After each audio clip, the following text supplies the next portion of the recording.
On poursuit notre découverte des prophètes. Donc voilà, c'est toujours des personnages assez hauts en couleur.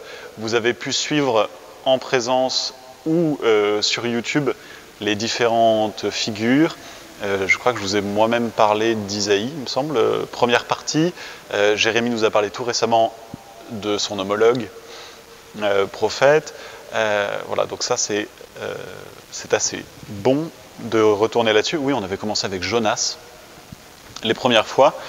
Je vous propose, donc on a 25 minutes ensemble, je vous propose un aperçu général du personnage d'Ézéchiel, qui est assez complexe. Il vit dans un milieu politique et dans une ambiance géopolitique très complexe, mais sur lequel je vais un peu m'attarder parce qu'en fait elle est vraiment passionnante. Ce sont les guerres entre Babylone, l'Égypte, et au milieu de ces deux grandes puissances se trouve pris le pauvre peuple hébreu. Donc quand on lit la Bible, on a toujours l'impression que le peuple hébreu est un gros costaud, parce qu'on a de la documentation dessus, mais en fait c'est vraiment un tout petit enfant au milieu de deux gros monstres et dont c'est le jouet, en fait, hein, clairement. Il y a quelques passages là dans mon papier où vraiment les rois d'Égypte et de Babylone font et défont les rois de Jérusalem. Voilà. On est plusieurs années après la chute de Samarie. J'en avais parlé à propos du prophète Isaïe. Vous savez, le royaume s'est divisé en partie nord et partie sud. Le royaume d'Israël est devenu le royaume d'Israël au nord et le royaume de Juda au sud.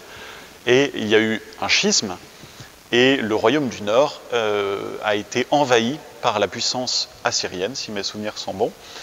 Et donc à partir de ce moment-là, on n'entend plus du tout parler de cette puissance, de cette région. Le peuple est déporté en Assyrie, à ne pas confondre avec là, plus loin, Syrie, ce sont deux choses différentes. Le peuple est déporté, on n'en entend plus parler. Il sera question uniquement ici du royaume de Juda, voilà, donc on va dire l'Israël originel. Clairement, donc le ministère d'Ézéchiel se situe à un moment dramatique, il faut le dire, de l'histoire d'Israël, du peuple hébreu. La menace, comme je le disais, la menace assyrienne qui pesait depuis des siècles est éliminée parce que, évidemment, les poissons se font manger par des plus gros poissons. Et donc c'est Babylone qui pointe le bout de son nez dans cette région, dans ce triangle, ce croissant fertile, et qui va expliquer un peu la vie à la Syrie. Voilà, la puissante nation assyrienne laisse la place à Babylone, qui allait assiéger, Babylone va assiéger Jérusalem, déporter sa population. Un petit point donc de géopolitique avant de voir Ézéchiel lui-même. En gros, nous nous situons au 7e, 6e siècle avant Jésus-Christ. Voilà, pour vous donner une petite idée, la grande puissance hellénistique, la puissance grecque, c'est le 5e, 4e siècle.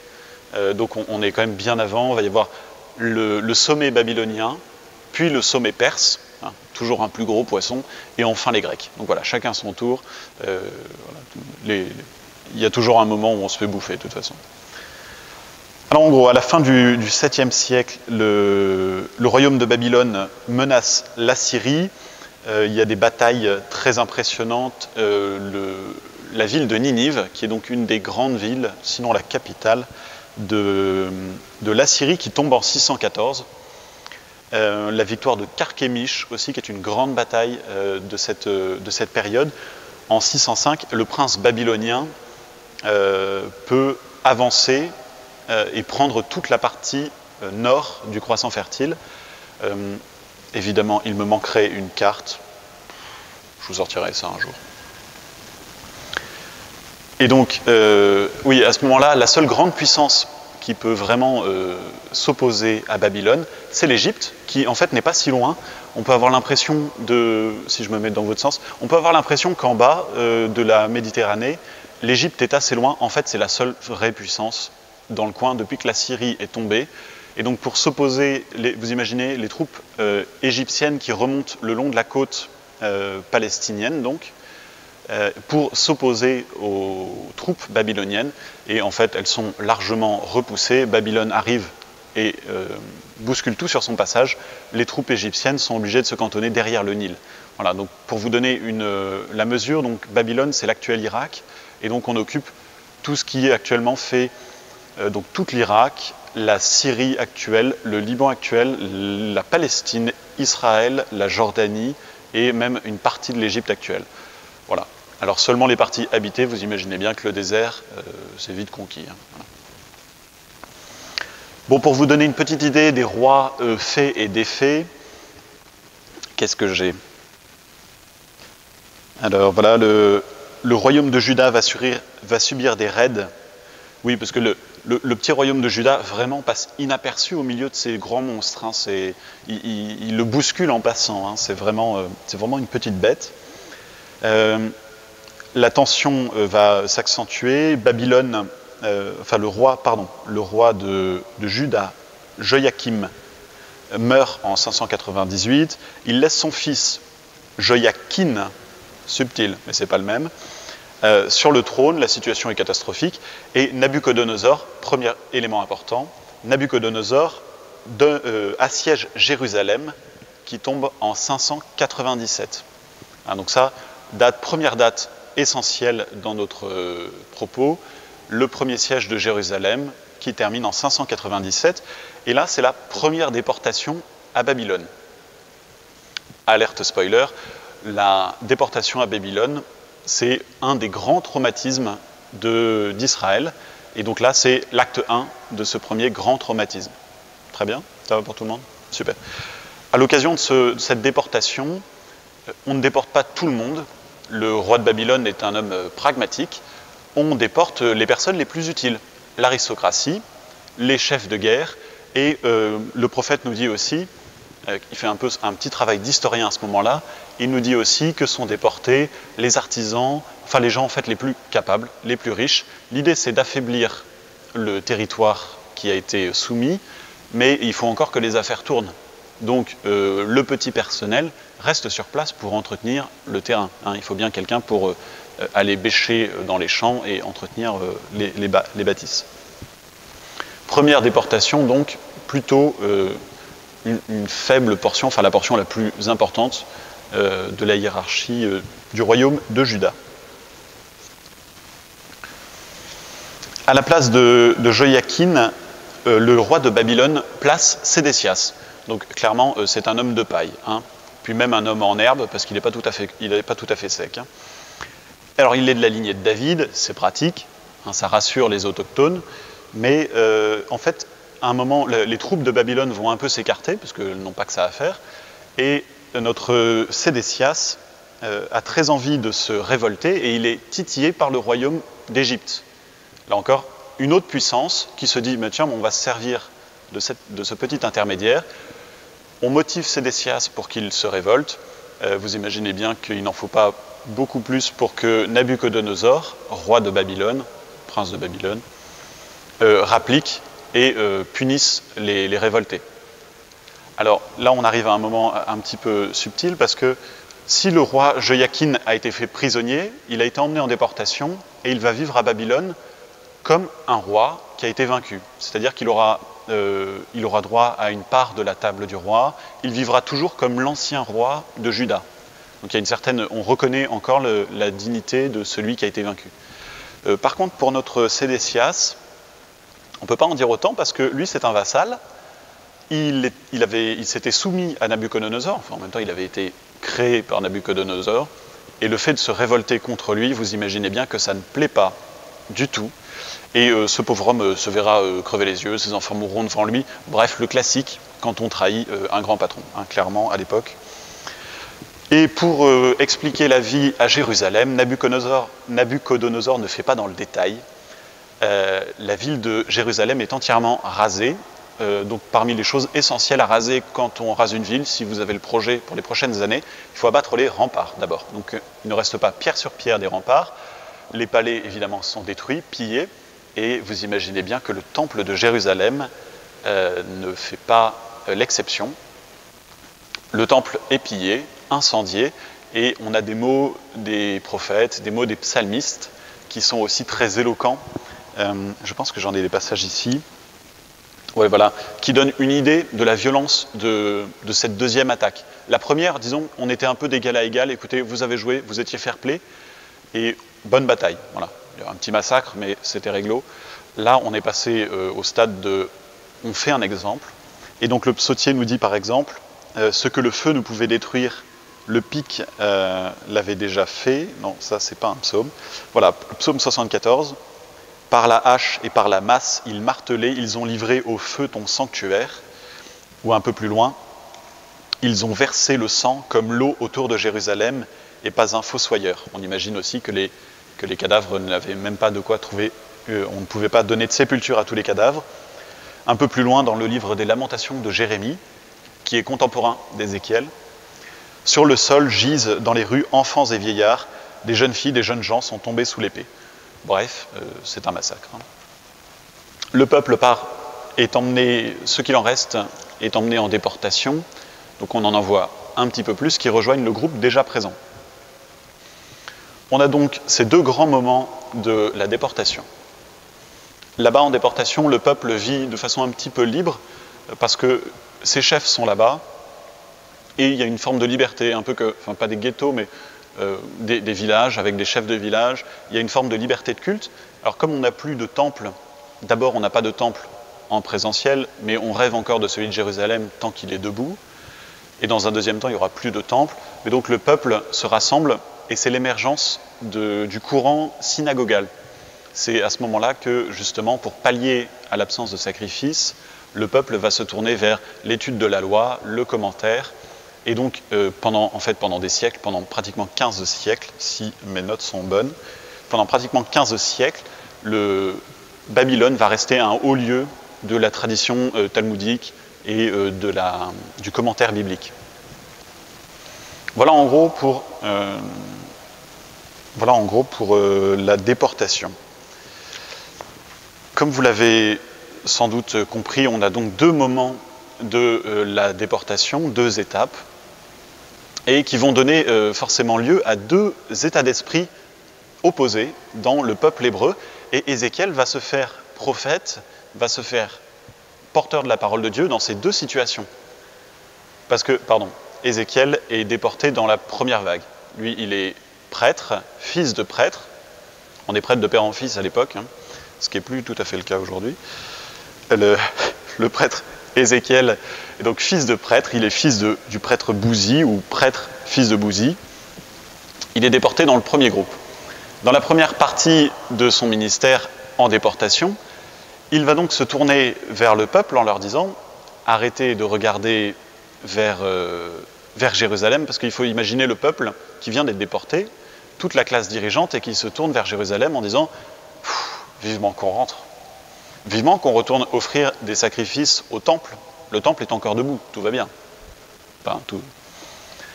Et à ce moment-là, toute la première partie du ministère d'Ézéchiel, c'est de dire « Attention, le temple va être détruit, ne vous attachez pas aux pierres. » Et donc, en fait, il est hyper agressif. Je vous fais une version sobre, parce que je n'ai pas le détail sous les yeux là. Mais il est très dur avec ce peuple, et il martèle sans cesse que, en fait, il ne restera pas pierre sur pierre de ce temple physique, et que le peuple est appelé à s'enraciner à Babylone. Clairement, c'est le collabo de service. En fait, c'est un peu l'ère du collabo de service. Donc Ézéchiel à contre-courant, et lorsque vient la deuxième destruction de Jérusalem, enfin le deuxième siège de Jérusalem, et là la destruction effective du temple. Alors d'une part, la prophétie d'Ézéchiel se trouve réalisée, je vous l'avais dit. Et la deuxième chose, c'est qu'à ce moment-là, le discours d'Ézéchiel va complètement changer, parce que jusqu'à présent, il annonçait au peuple, écoutez, on va rester ici et ça va être dur. Alors tout le monde se dit, attends, le temple, il est encore debout, on va pouvoir rentrer. Et dans un deuxième temps, alors que le temple est détruit, que vraiment il n'y a plus aucun espoir, le reste du peuple est emmené aussi en déportation, on est plus bas que terre, et bien là, Ézéchiel portera une autre parole, mais vraiment typiquement une parole de prophète parce qu'il va à contre-courant, il donnera au peuple l'espoir. Et c'est là qu'il aura, entre autres, cette prophétie que nous connaissons parce qu'elle est sur tous les flyers de la paroisse. Je mettrai en vous un cœur pur, j'ôterai de votre cœur le cœur de pierre et je vous donnerai un cœur de chair. À ce moment-là, le Seigneur, par la bouche d'Ézéchiel, annonce la vie, annonce le renouveau, alors que vraiment, tout va mal.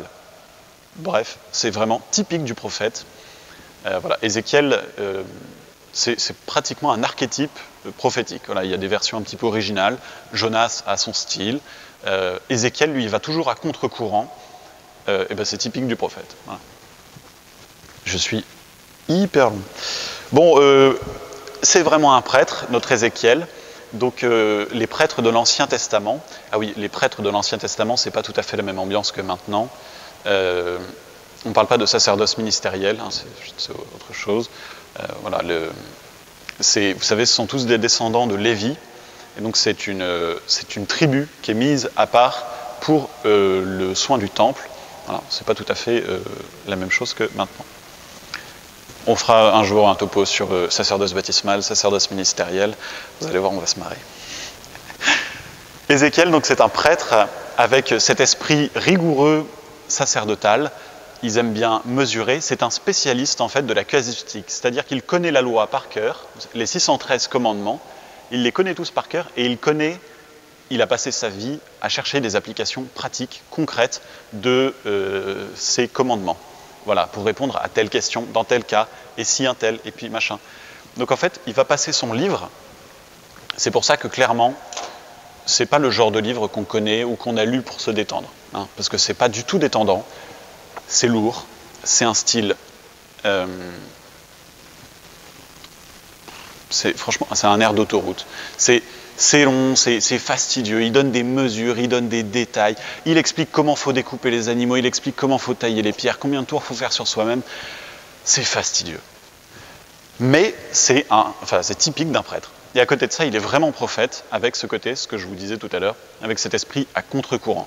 Mais les deux ensemble, je vous assure, ça fait des chocs à pic. Hein. C'est assez impressionnant chez lui. Que vous dire d'autre pour terminer cette introduction, qui en fait n'en est pas une tellement c'est long. Quelques grands textes du prophète Ézéchiel. Parmi les choses que l'on connaît bien de lui et que je vous inviterai peut-être à feuilleter à l'occasion. Bon, parce que clairement, oui, tout le livre est vraiment pas facile à lire. Vraiment pas. Il y a de longs oracles sur les nations. C'est assez fastidieux. Mais parmi les petits morceaux de bravoure, il y a au tout début du livre, à peu près, la vocation d'Ézéchiel, dans lequel il voit le départ de la gloire. La gloire de Dieu quitte le temple de Jérusalem pour partir à l'est. Évidemment, annonce ou réalisation a posteriori. Hein, il est possible qu'il prophétise après, après les événements dont je vous ai parlé. Donc c'est la prophétie, la vocation d'Ézéchiel qui justement voit le départ de la gloire de Dieu et la gloire de Dieu retournera occuper un temple nouveau à la fin du livre. C'est le morceau dont je vais vous parler juste après. Un autre passage très connu, c'est donc le passage dont je vous ai parlé, la nouvelle alliance que nous avons qui nous sert ici de vision paroissiale. Je mettrai en vous un cœur pur et vous serez purifiés. Alors évidemment, je ne vais pas réussir à vous le trouver, c'est pas possible. Hop là. Je pense que c'est au chapitre 36, merci. Chapitre 36, voilà, les chapitres 36 et 37 sont des morceaux superbes du livre d'Ézéchiel, avec la loi nouvelle, et au chapitre 37, l'oracle sur les ossements desséchés que nous lisons le soir de la vigile pascale. Donc là aussi, c'est une très belle image du renouveau de Dieu, de l'action de Dieu sur son peuple. Un autre passage aussi, je crois, au chapitre 33, je suis désolé, je vous retrouverai ça, où où Ézéchiel compare le prophète à un guetteur, celui qui doit annoncer à celui qui est pécheur pour qu'il se convertisse. Et donc il y a une vraie mission, donc c'est un très bel enseignement sur les pasteurs et sur le rôle en fait que tous, par notre baptême, nous sommes appelés à remplir. Ultime passage de bravoure, en fait, c'est tout le passage, les 6 ou 7 derniers chapitres d'Ézéchiel, chapitres 40 à 47, qui ont trait au nouveau temple de Jérusalem, enfin au temple, non, pas de Jérusalem, parce que comme le temple a été détruit, il va falloir pallier. La gloire, au début du livre, a quitté le temple. Ézéchiel, à la fin de son livre, a la vision d'un temple nouveau, parfaitement symétrique, parce que Ézéchiel, prêtre, donc un esprit cartésien avant l'heure, en tout cas cartographe, c'est sûr. Il a un esprit de cartographe et de mathématicien, et donc il mesure tout, et il nous donne un dessin. Vraiment, on a dessiné le temple, c'est parfait, c'est symétrique, il donne la dimension de chaque mur, la hauteur et la largeur de chaque muraille. C'est vraiment un prêtre. Et il nous décrit ce temple avec qui fait quoi, le nombre de cuisines, le nombre de feux dans chaque cuisine, comment s'habillent les prêtres de cette nouvelle alliance annoncée au chapitre 36. Et ce temple nouveau, évidemment, trouvera son accomplissement dans le livre de l'Apocalypse. Évidemment, Saint Jean et les disciples qui gravitent autour de Saint Jean et qui ont rédigé l'Apocalypse connaissent par cœur ce bouquin d'Ézéchiel et appliquent au Christ et à l'Église cette prophétie qu'Ézéchiel nous donne. Pareil, si vous souhaitez lire les 6 derniers chapitres d'Ézéchiel, c'est un peu fastidieux. J'ai pris le passage le plus fun, je fais ce que je peux, à propos de la source qui jaillit du temple. Peut-être, est-ce que c'est un passage qui vous dit quelque chose ou pas du tout? Est-ce que par hasard, n'ayez pas honte, est-ce que parmi vous, il y en a qui n'ont aucune idée, qui n'ont jamais lu ce passage-là? Ça vous dit rien du tout? Ok, ça va. Donc, Ézéchiel voit le temple, et il le décrit, et il l'a décrit pendant 6 chapitres, vraiment de façon très très minutieuse. Et vers la fin, il nous annonce un autre élément, mais pas comme un élément. Il nous parle d'une source qui jaillit du côté droit du temple, mais il ne la présente pas comme un élément accidentel du temple. En fait, il va tellement insister, et on peut être choqué parce qu'il va tellement insister qu'on va comprendre que c'est un élément à part entière du temple. La source qui jaillit du temple, c'est encore le temple. Ce qui d'ailleurs, pour ma part, j'aime beaucoup les symétries, et j'ai été longtemps choqué par cette asymétrie ézéchiélienne. Voilà. Mais on s'y fait très bien. Et donc il y a une source qui jaillit du temple. Ézéchiel analyse cette source en 3 moments, et à chaque fois il y a un petit déplacement, parce que au cours des 7 chapitres, clairement, il est accompagné d'un ange, et il se balade, c'est Stéphane Bern, en pleine vision apocalyptique. C'est incroyable. Et il est là en train de nous présenter chaque partie accompagnée d'un ange. Et à chaque fois, ici, pour parler de la source, il va se déplacer au fur et à mesure. Et ça va marquer 3 étapes que je vous souligne maintenant. La première étape, c'est « il me ramena à l'entrée du temple ». Donc on constate un nouvel élément dans le temple. Donc c'est un élément, comme je vous le disais, à part entière. Deuxième partie, c'est lorsqu'il me fit sortir. À partir de là, le voyant, Ézéchiel, observe le cours d'eau et il va même tenter de le traverser.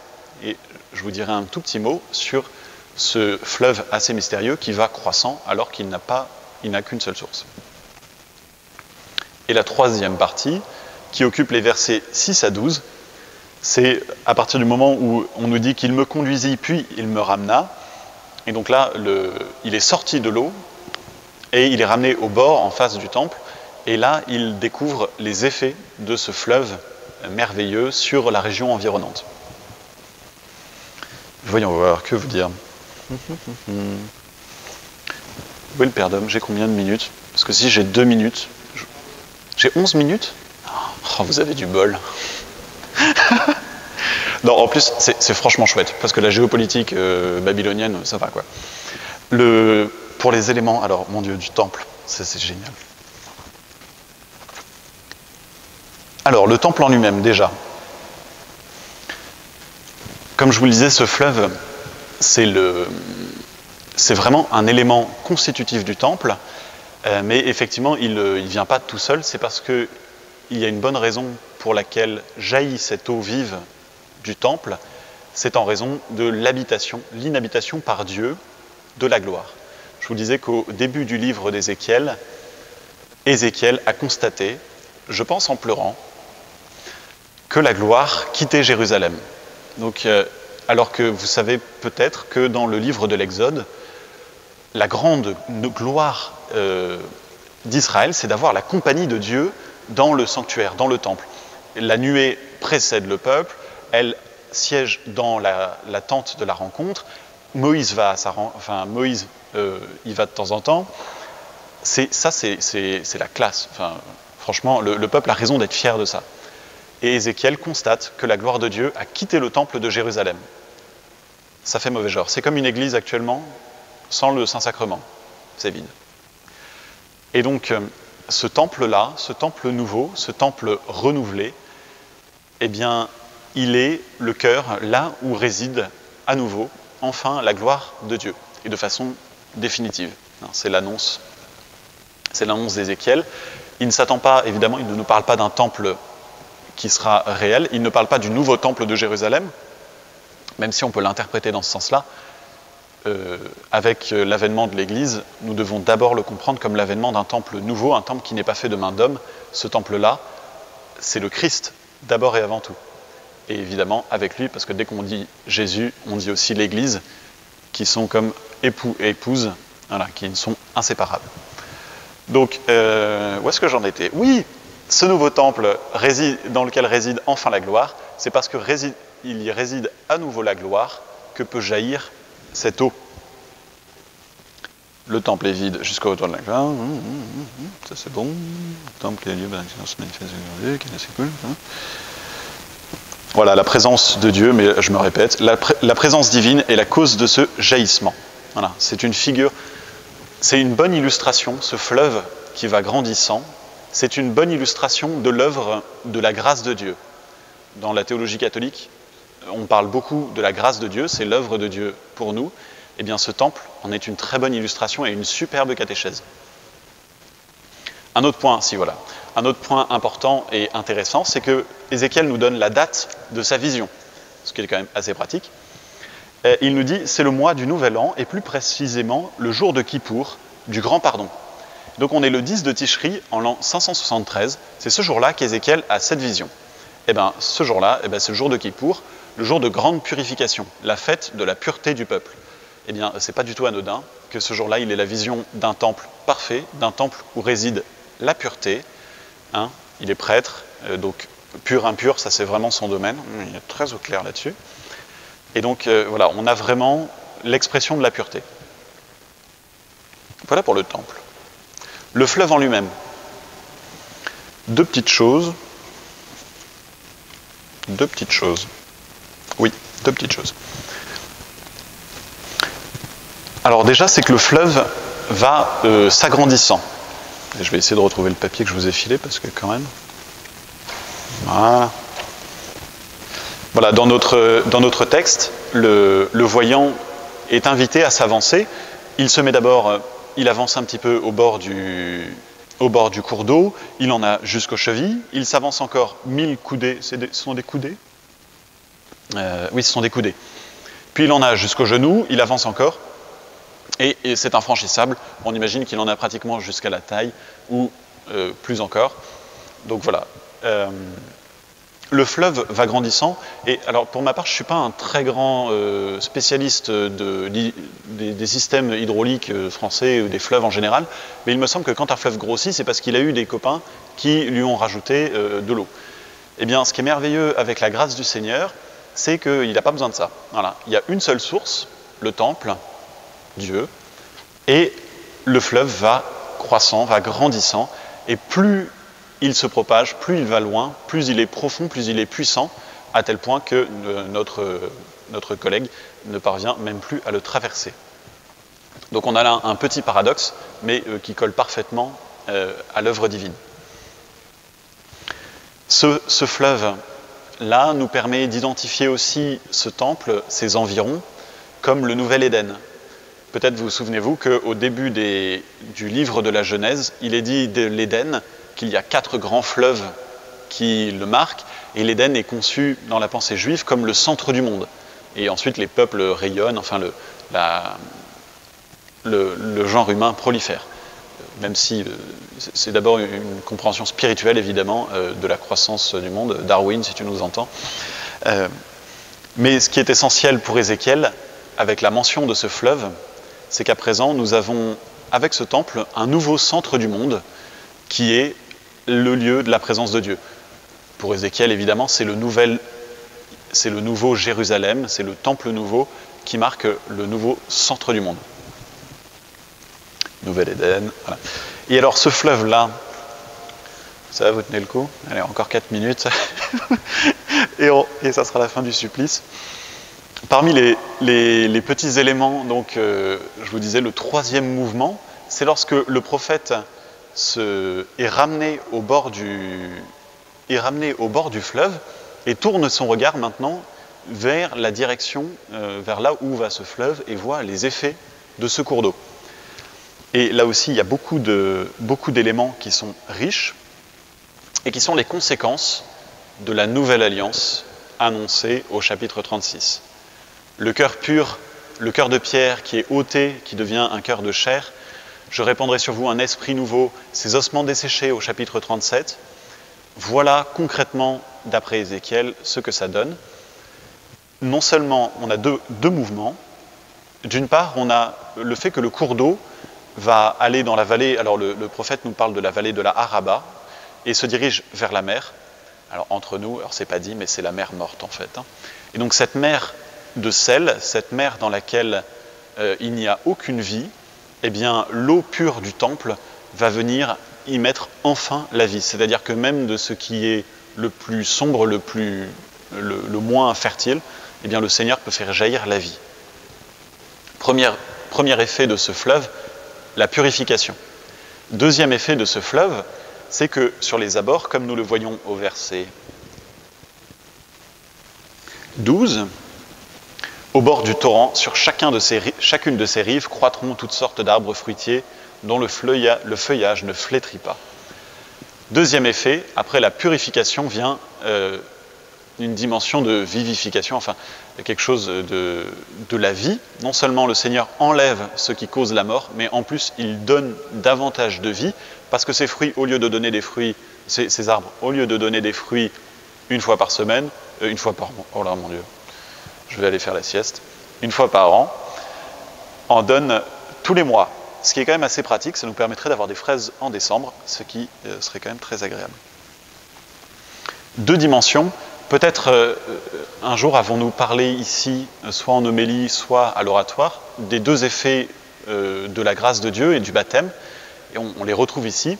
Le baptême vient non seulement nous enlever le péché originel, mais ça ne suffit pas parce que le Seigneur ne veut pas seulement enlever la faute, il veut aussi nous surélever jusqu'à lui. Ce sont les deux effets du baptême, mais en fait de tous les sacrements, de nous purifier et de nous vivifier. Et on en trouve ici une illustration dans l'Écriture.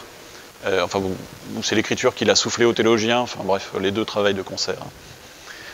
Voilà, donc là on a une très belle illustration de l'œuvre de Dieu dans nos vies, purification et vivification. Voilà pour cette source du temple. Peut-être, si pour les petits mots, Père d'homme, qu'est-ce qu'il me reste?